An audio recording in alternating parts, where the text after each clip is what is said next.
Hello friends, welcome back to my YouTube channel science express. तो friends, आज के इस वीडियो में हम लोग क्लास 12th हिंदी चैप्टर 7 ओ सदा निरा से आपका जितना भी सब्जेक्टिव क्वेश्चंस यानी लघु उत्तरीय प्रश्न यानी शॉर्ट क्वेश्चन आपका जितना भी है बुक में, उन सभी को आज हम लोग देखने वाले हैं। फ्रेंड्स, मैं आपको बता दूं कि वीडियो हम लोग 6 तक देख चुके थे, चैप्टर 6 तक 7 देखेंगे। उसके बाद सभी सब्जेक्ट का बहुत मेरे भाइयों का व्हाट्सएप ग्रुप में मतलब कमेंट आ रहा है, व्हाट्सएप ग्रुप में कह रहे हैं व्हाट्सएप से कि बायोलॉजी का चाहिए, केमिस्ट्री का चाहिए, फिजिक्स का चाहिए। और लोग आर्ट वाला भी मेरे भाई हैं, वो भी कह रहे हैं पॉलिटिकल का चाहिए, हिस्ट्री का चाहिए। सब के सब मिलेगा, आप लोग घबराइए मत, मैं अकेला कितना करूँ। ठीक है, आप लोग केमिस्ट्री फिजिक्स जरूर मिलेगा, बायोलॉजी जरूर मिलेगा। ठीक है, तो देखिए यहाँ पे VVI सब्जेक्टिव क्वेश्चन से आपका पूरा बुक का है। एक और बात मैं बता दूं कि देखिए व्हाट्सअप ग्रुप में ज्वाइन होने के लिए व्हाट्सअप नंबर है, यहाँ पे देखिए 6203370872, 6203370872 पर हाय या हेलो भेजिएगा। अपना नाम जरूर भेजिएगा, क्योंकि मैं आपका नेम वहाँ पे थी कर लूँगा, सेव कर लूँगा और ग्रुप में जोड़ दूँगा, और इसका PDF नोट्स आपको मिल जाएगा। एक और मैं बताऊंगा कि आप टेलीग्राम चैनल, अगर आपके पास टेलीग्राम है तो टेलीग्राम चैनल सर्च कीजिएगा, साइंस एक्सप्रेस सर्च कीजिएगा, वहाँ पे भी ज्वाइन हो जाइएगा। मैं वहाँ पे भी नोट्स दे दूँगा। ठीक है, डेली वीडियो सुबह 7 बजे मिल जाता है, एक्टिव रहिएगा, देख लीजिएगा। तो देर किस बात की, व्हाट्सअप नंबर देख लीजिए, यहाँ पे 6204317872 है। हाय हेलो नाम अपना भेजिएगा। Okay bye. ठीक है, ओके बाय। कुछ हाय हेलो या अपना नाम भेजिएगा, बस ज़्यादा कुछ मत भेजिएगा। फ़ोन मत कीजिएगा मेरे दोस्तों, फ़ोन मत कीजिएगा। ठीक है, मैं आपसे रिक्वेस्ट करता हूँ, फ़ोन मत कीजिएगा। तो चलिए प्रश्न की ओर बढ़ते हैं, प्रश्न नंबर 1 को देखते हैं। तो यहाँ पे ध्यान दीजिए, देखिए प्रश्न नंबर 1 है। यहाँ पे प्रश्न है, देखिए चंपारण क्षेत्र में बाढ़ की प्रचंडता के बढ़ने के क्या कारण है। चंपारण क्षेत्र में बाढ़ की प्रचंडता के बढ़ने के क्या कारण है। जो चंपारण क्षेत्र है, पूर्वी चंपारण क्षेत्र, मोतिहारी जिला होता है, पूर्वी चंपारण क्षेत्र नहीं होता है आपका, पूर्वी चंपारण क्षेत्र। बहुत लोग हमारे भाई हैं जो चंपारण क्षेत्र से बिलोंग करते होंगे। तो चंपारण क्षेत्र में बाढ़ की प्रचंडता के बढ़ने के क्या कारण है, इसी का आंसर आपको उत्तर बताना है। तो चलिए हम लोग एक एक करके इस उत्तर को, आंसर को समझने की कोशिश करेंगे, और समझ जाएंगे तो अब प्रश्न आएगा तो लिख देंगे, क्योंकि यह भी प्रश्न आपके बोर्ड एग्जाम में पूछा भी गया है। ठीक है, पूछा भी गया है। थोड़ा मैं स्टार बनाता हूँ, स्टार बन गया, VVI हो गया। ठीक है, चलिए देखिए उत्तर इसका। चंपारण क्षेत्र में बाढ़ की प्रचंडता बढ़ने का प्रमुख कारण यह है कि बिहार के उत्तर पश्चिम कोण में अवस्थित चंपारण की भूमि पेड़ पौधे एवं जंगलों से भरी हुई थी। देखिए, बिहार के उत्तर पश्चिम कोण में अवस्थित चंपारण की भूमि में पेड़ पौधे एवं जंगलों से भरी हुई थी। कृषि एवं अन्य आवश्यकताओं के लिए कर दी गई। बरसात के दिनों में यहाँ की नदियाँ बाढ़ का पानी ला देती है। जंगल के वृक्ष जल को अपनी जड़ों में थाम कर रखते हैं। नदी में जल बढ़ने पर बाढ़ आती है, लेकिन बीच में उनकी शक्ति को रोकने वाले जंगल होते हैं, तो बाढ़ का प्रकोप नहीं हो पाता है। अक्सर हम लोग गांव में भी कहते हैं कि जैसे कि अगर बाढ़ आ जाता है तो नहीं देखते हैं कि बांस का खूंट होगा, पेड़ का जड़ होगा। तो अगर वहाँ पे अगर देखिए, अक्सर मैं बता दूँ जहाँ पे अगर पेड़ है वहाँ पे अगर बांध है, पेड़ का जड़ है, अगर पानी वहाँ पर जाएगा तो अगर पानी नॉर्मल हो तो वहाँ पे मतलब बांध को तोड़ नहीं पाएगा, जो अगर पेड़ लगाया गया होगा तो अक्सर अगर तेज़ बाढ़ आएगा तो पेड़ को ढा देगा। मतलब पेड़ बहुत सुरक्षा करता है। जैसे कि हम लोग कहेंगे बांस का खूंट बहुत मजबूत होता है, कितना भी पानी जाएगा तो वह नहीं, बांध को तोड़ने नहीं देता है। तो बांस का खूंट बहुत मजबूत होता है वह। ठीक है, तो यही बात बताना है। चंपारण क्षेत्र में बाढ़ की प्रचंडता के बढ़ने का क्या कारण है, तो यही है चंपारण के बाढ़ के जो नदी है उत्तर पश्चिम में, वहाँ पर पेड़ पौधे जंगलों भरी हुई थी। कृषि और आवश्यकताओं के कारण बरसात के दिनों में यहाँ नदियाँ पानी ला देती है। बरसात जब कस के बरसात, खूब मेघ बरसेगा, खूब बारिश होगा, तो बरसात के दिनों में तो बाढ़ हर जगह आ जाता है। ठीक है, तो यही बात आपको बताना है। तो चलिए इसका नोट कर लीजिए, या स्क्रीनशॉट ले लीजिए, या कॉपी में, ओह क्या हो गया, कॉपी में नोट कर लीजिए। ठीक है, चलिए सेकंड प्रश्न देखते हैं। सेकंड प्रश्न थोड़ा लंबा है, देखिए सेकंड प्रश्न है यहाँ पे, देखिए इतिहास की कीमियाई प्रक्रिया क्या आशय है। इतिहास की कीमियाई प्रक्रिया का क्या आशय है। देखिए इतिहास की कीमियाई प्रक्रिया का क्या आशय है। चलिए उसका उत्तर देखते हैं। उत्तर होगा आंसर, इसका आंसर होगा इतिहास की कीमियाई प्रक्रिया का आशय यह है कि पारे को सोने में बदलने की प्रक्रिया कीमियाई प्रक्रिया कहलाता है। ठीक है, देखिए इतिहास की कीमियाई प्रक्रिया का आशय यह है कि जैसे पारे को होता पारे को सोने में बदलने की प्रक्रिया कीमियाई प्रक्रिया है। पारा आप जानते हैं, पारा और सोना गोल्ड, पारा नहीं कहते मरकरी, पारा मरकरी को कहते हैं, वही मरकरी वाला पारा को सोने में बदलने की प्रक्रिया क्या है, कीमियाई प्रक्रिया है। इसके अंतर्गत पारे को कुछ लेपनों विलेपनों के साथ उच्च तापक्रम पर गर्म किया जाता है। ठीक है, पारे को कुछ लेपन विलेपन करके उसको उच्च तापक्रम पर मतलब हाई टेम्परेचर पर उसे गर्म किया जाता है।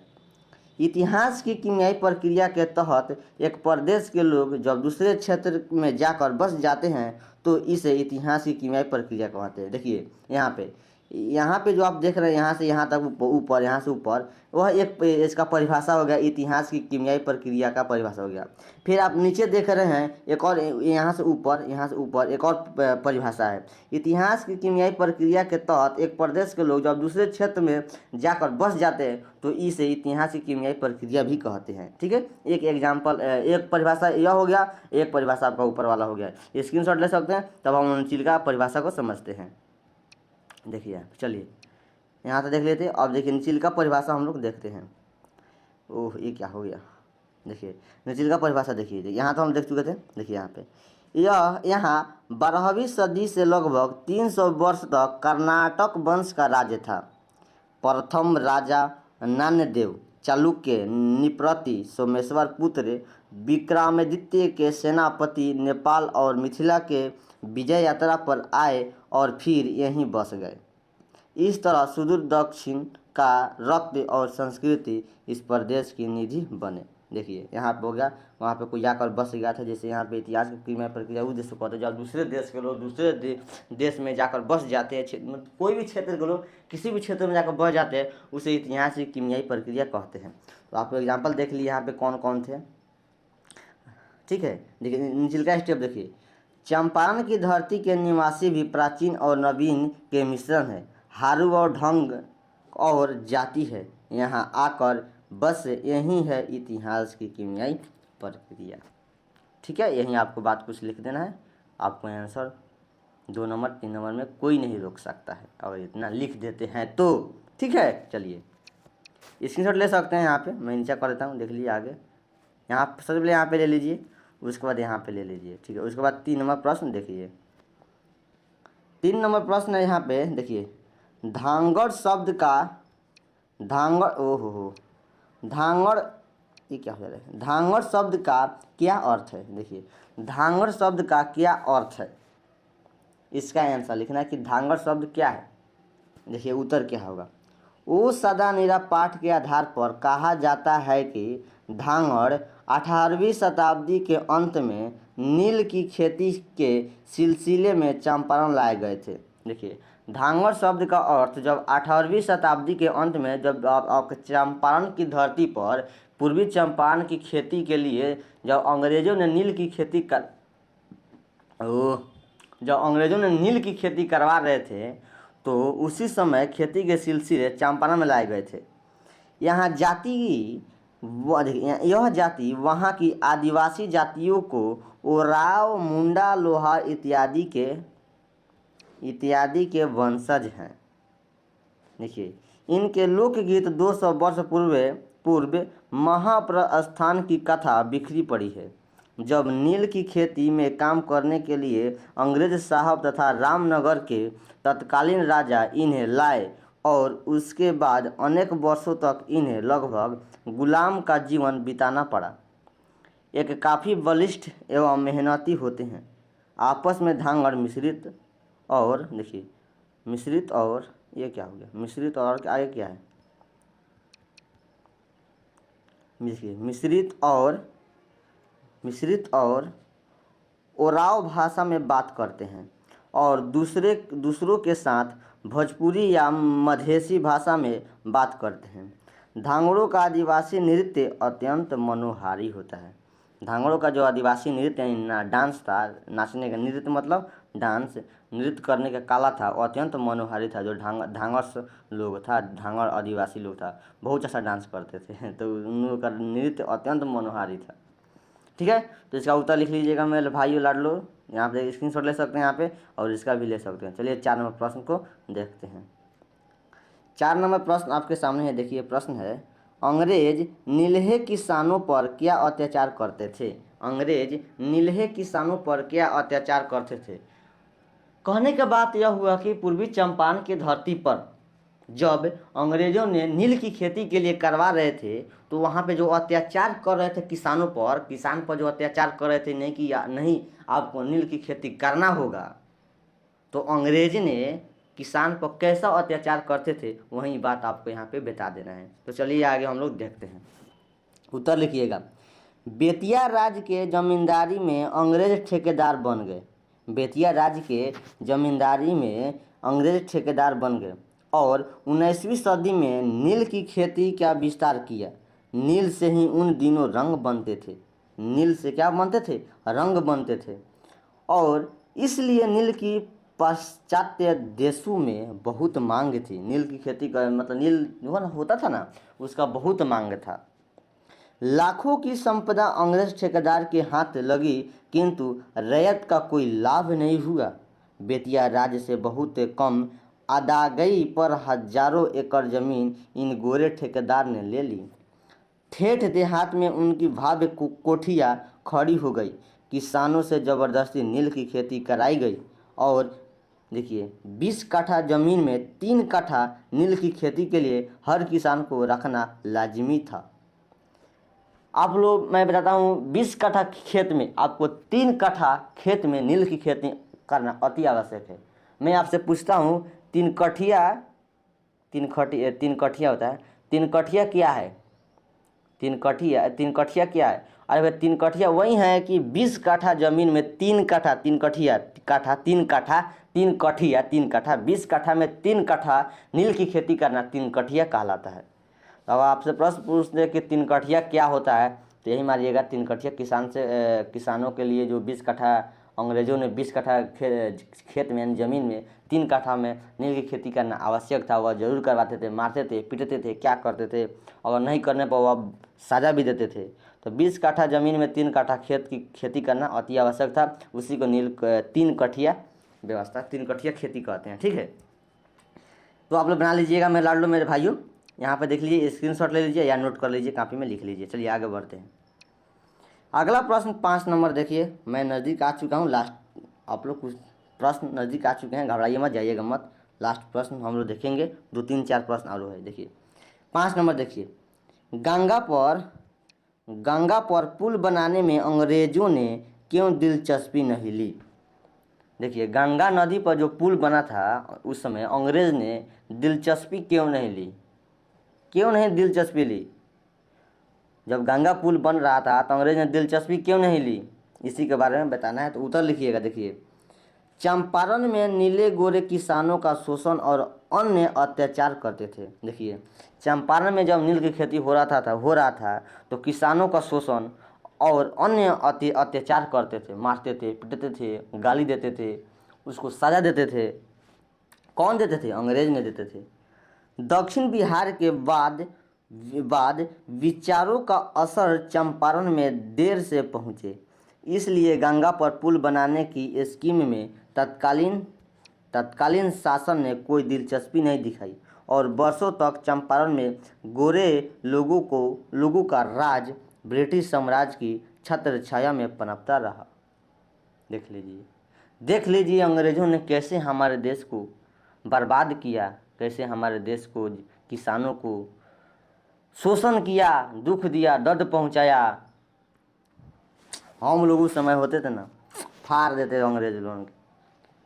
अरे भैया फाड़ देते तो नहीं, जानते हैं क्या था उस समय भी आदमी था लोग बलवान, लेकिन उस समय पता क्या है, अपने देश के पास हथियार नहीं था। उन सबके पास हथियार, बम, बंदूक क्या क्या था, छोड़िए हटाइए, बहुत चलिए स्क्रीनशॉट ले लीजिए, इसका कॉपी में नोट कर लीजिएगा, ठीक है। चलिए 6ठा नंबर प्रश्न देखिए हम लोग आ चुके हैं। देखिए 6 नंबर प्रश्न है, चंपारण में शिक्षा की व्यवस्था के लिए गांधी जी ने क्या किया। चंपारण में शिक्षा की व्यवस्था के लिए गांधी जी ने क्या किया, इसके बारे में आपको बताना है कि जब चंपारण, पूर्वी चंपारण में गांधी जी ने आए तो यहाँ के व्यवस्था के लिए क्या किया, बात बताए, क्या क्या किए, इन्हीं के बारे में आपको डिटेल कर देना है। आइए इसका उत्तर देखते हैं। गांधी जी ने चंपारण की गांव के बच्चों की शिक्षा के लिए एकमात्र आर्थिक समस्याओं को सुधारने से काम नहीं चलेगा, उन्होंने बोलते थे यह बात, ठीक है। कौन बोलते थे? गांधी जी बोलते थे। इसके लिए चंपारण के 3 जगहों पर आश्रम विद्यालय की स्थापना की। देखिए अगर आपसे ऑब्जेक्टिव में प्रश्न पूछे कि महात्मा गांधी जी ने जब हमारा देश गुलाम था तो उस समय चंपारण की धरती पर शिक्षा व्यवस्था के लिए कितने आश्रम की स्थापना किए, तो 3 आश्रम की स्थापना की है। देखिए अगर आपको पूछ दे, मतलब तो ऑब्जेक्टिव हो गया, अगर आपसे पूछ दे कि गांधी जी ने 3 आश्रम की व्यवस्था किए और कहाँ कहाँ किए, सब्जेक्टिव में पूछ दे तो आप लोग नहीं मान लीजिएगा। देखिए जो 3 जगह स्थापना किए थे आश्रम, वो उसका नाम है, एक में बड़हड़वा किए थे, मधुबन किए थे और भितिहारवा किए थे। 3 जगहों पर शिक्षा के लिए आश्रम विद्यालय की स्थापना की गांधी जी ने किए थे, बड़हड़वा, मधुबन और भितिहारवा। इन तीनों विद्यालय में कार्यभार बवन जी गोखले और उनकी विदुषी अवंतिकाबाई गोखले को सौंपा। मधुबन के नरहरि दास पारीख और उनकी पत्नी तथा अपने सेक्रेटरी महादेव देसाई को नियुक्त किया। भितिहारवा कार्य का भार वयोवृद्ध डॉक्टर देव और सोमन जी ने चलाया। बाद में पुंडलिक जी गए, कस्तूरबा भी वहाँ जाकर रही थी, ठीक है। तो इसके बारे में आप लोग डिटेल से लिख लीजिएगा। चलिए इसका नोट कर लीजिए या इसका स्क्रीनशॉट ले सकते हैं। चलिए 7 नंबर प्रश्न है, उसके बाद 8 नंबर लास्ट प्रश्न है, ठीक है। देखिए 7 नंबर प्रश्न है यहाँ पे। देखिए गांधी जी शिक्षा के संबंधी आदर्श क्या थे। गांधी जी के शिक्षा के संबंधी आदर्श उनका क्या था, इसके बारे में आपको कुछ बता देना है यहाँ पे। चलिए इसका उत्तर देखते हैं। गांधी जी ने चंपारण के तत्कालीन अंग्रेज कलेक्टर को एक पत्र लिखा। देखिए गांधी जी ने चंपारण के तत्कालीन अंग्रेज के पास जो कलेक्टर था वहाँ का एक पत्र लिखे थे वहाँ उसके लिए, जिसमें शिक्षा संबंधी उनके आदर्शों पर प्रकाश डालता है। महात्मा गांधी वर्तमान शिक्षा को खौफनाक और हेय मानते थे, यहाँ पे डबल था हो गया, क्योंकि उस शिक्षा पद्धति से बच्चों का चारित्रिक और बौद्धिक विकास नहीं हो पाता था। हो गया। गांधी जी मानते थे कि वास्तविक शिक्षा वही है जिससे बच्चों का चारित्रिक और बौद्धिक विकास हो और उनके व्यक्तित्व का सर्वांगीण विकास संभव हो सके। गांधी जी अपने शिक्षा संबंधी आदर्शों में वर्तमान शिक्षा पद्धति की कतिपय विशेषताओं को अवश्य शामिल करते हैं। वह बच्चों में संस्कार डालना चाहते थे और उनके चरित्र को निष्कलुष बनाना चाहते थे। गांधी जी का यह बात था, शिक्षा संबंधी बच्चों को कैसा पढ़ाना है, शिक्षा संबंधी उनका यही आदर्श था। इसके बारे में लिख दीजिएगा। चलिए आइए आगे बढ़ते हैं, इसका स्क्रीनशॉट लीजिए, कॉपी में नोट कर लीजिए। लास्ट प्रश्न यहाँ पे देख लीजिए, 8 नंबर है। 8 नंबर है, पुंडलिक जी कौन थे। पुंडलिक जी कौन थे, इनके बारे में कुछ बता देना है, क्योंकि अभी प्रश्न मोस्ट भी आई है। पुंडलिक जी कौन थे, इसके बारे में बता देना है। चलिए आगे देखते हैं। देखिए यहाँ उत्तर, देखिए उत्तर देखिए यहाँ पे, पुंडलिक जी एक शिक्षक थे।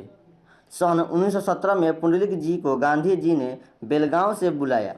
अगर आपका ऑब्जेक्टिव में पूछे गांधी जी ने पुंडलिक जी को बेलगांव से किस वर्ष बुलाया, तो 1917 में। और पूछ दे 1917 में गांधी जी ने पुंडलिक जी को कहाँ से बुलाए, तो बेलगांव से। कहाँ से? बेलगांव से, ठीक है, लगा दीजिएगा। वे भितिहारवा आश्रम में रहकर बच्चों को पढ़ाते थे। और पूछे ऑब्जेक्टिव में प्रश्न, पुंडलिक जी किस आश्रम में पढ़ाते थे बच्चों को, किस आश्रम में बच्चों को पढ़ाते थे, तो भितिहारवा आश्रम। और गगरावासियों को दिल से भय दूर करते थे। पुंडलिक जी का व्यक्तित्व तेजस्वी, शरीर बलिष्ठ और आवाज़ दबंग था। हाँ, पुंडलिक जी का जो आवाज़ था दबंग, मतलब नहीं होता है कि फाड़ चीर के बोलना, किसी से डरना नहीं, साफा मतलब अब नहीं देखने को आपको कला साथी कोई होगा जैसे कि पूरा बोलता होगा बैलौट खानी फाड़ के बोलता होगा, वही दबंग थे वह। एक दिन अंग्रेज एमन साहब पुंडलिक जी के आश्रम में आया। कायदा था कि साहब जब आए तो गृहपति उसके घोड़े की लगाम पकड़े। मतलब जैसे कि उस समय था ना, जब पुंडलिक जी अपने आश्रम में पढ़ा रहे थे बच्चे को, तो अंग्रेजों ने आया अपने घोड़े से। तो उस समय का रीति रिवाज था कि जब भी अंग्रेज साहब यानी वो एमन साहब थे, जब भी अगर किसी के पास जाते थे घर का किसी आश्रम का, तो उसमें जो होते थे व्यक्ति, वह जाकर घोड़े के लगाम नहीं होता, घोड़े का लगाम पकड़ना अति आवश्यक था, नहीं तो अगर नहीं पकड़ने पर साजा मिलता था। तो पुंडलिक जी ने वहाँ पे लगाम नहीं पकड़े। देखिए आगे क्या बोलते हैं, घोड़े की लगाम पकड़े। पुंडलिक जी ने कहा नहीं, उसे आना है तो मेरी कक्षा में आए, मैं लगाम पकड़ने नहीं जाऊंगा। पुंडलिक जी ने यह बात बोल दी है। एमन मन ही मन डर गया। पुंडलिक जी ने गांधी जी से सीखी निर्भीकता और वहीं गांव वालों को दी। चंपारण अभियान का सबसे बड़ा वरदान यही निर्भीकता थी। देखिए पुंडलिक जी बहुत दबंग थे। ठीक है, चलिए इसका स्क्रीनशॉट लीजिए या नोट कर लीजिए। आगे मैं थोड़ा आपको कुछ डिटेल बताना चाहता हूँ मेरे भाइयों। देखिए, और आप चाहते हैं इसका पीडीएफ नोट्स लेने के लिए, पीडीएफ नोट्स, तो आपको Telegram channel science express search कीजिएगा और वहाँ पे ज्वाइन हो जाइएगा। वहाँ पे ज़रूर ज्वाइन होइएगा क्योंकि यहाँ पे हम लोग क्विज करते रहते हैं। उसके बाद व्हाट्सअप नंबर है यहाँ पे 6203477872 6204317872। इस पर अपना नाम, हाय, हेलो भेजिएगा। ठीक है, फ़ोन मत कीजिएगा मेरे दोस्तों, तो मैं परेशान हो जाऊंगा। फ़ोन कीजिएगा तो हाय हेलो भेजिएगा, मैं ग्रुप में जोड़ दूंगा। फ़ोन करेंगे तो आपको ग्रुप में नहीं जोड़ पाएंगे। ठीक है, तो इस पर मैं नंबर दे रहा हूँ, फ़ोन मत कीजिएगा फ़ोन, परेशान हो जाऊंगा। तो इस पर हाय हेलो भेजिएगा, मैं ग्रुप में जोड़ दूंगा। वहाँ पे भी आपको पीडीएफ नोट्स मिल जाएगा या टेलीग्राम चैनल पर भी पीडीएफ नोट्स मिल जाएगा। तो ओके दोस्तों, मिलते हैं नेक्स्ट वीडियो में। अपने दोस्तों के पास शेयर कीजिए, अच्छा लगा हो तो लाइक कीजिए, सब्सक्राइब कीजिए, हमसे जुड़िए। आपको पूरा का पूरा सिलेबस तैयार कराएंगे, ऑब्जेक्टिव सब्जेक्टिव क्वेश्चन बैंक भी सोल्यूशन कराएंगे। Okay bye, good day. तो आप मिलते हैं नेक्स्ट वीडियो में, बाय।